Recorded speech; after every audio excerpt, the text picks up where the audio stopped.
Assalamualaikum warahmatullahi wabarakatuh. Sampurasun nepangkeun nami abdi Zaki Aindran wawakil ti SMP Negeri 2 Genep Depok.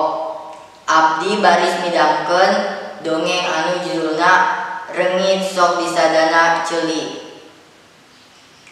Di zaman baheula aya hiji karajaan nagara Reungit anu diratuan ku reungit awewe. Eta nagara teh pohara beungharna kacida, tentarana garagah, kitu di patina anu satia.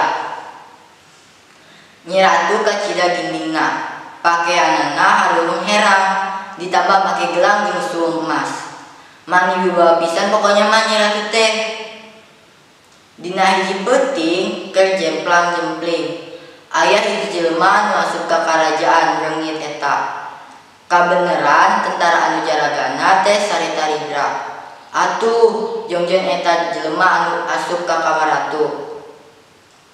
Kabeneran ratu oge keur tibra naker deui. Ku rakyat eta jelema ngadeketan Nyi Ratu Reungit.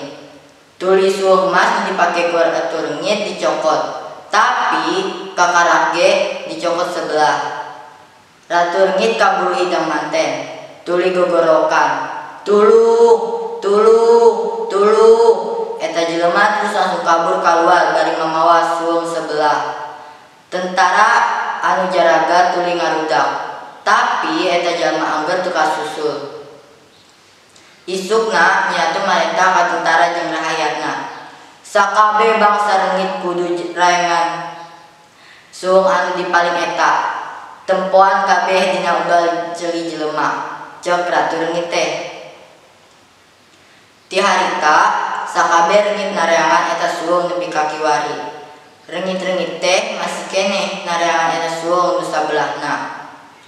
Nempoan kana unggal ceuli jelema-jelema bari disada. Suung, suung, suung, cenah.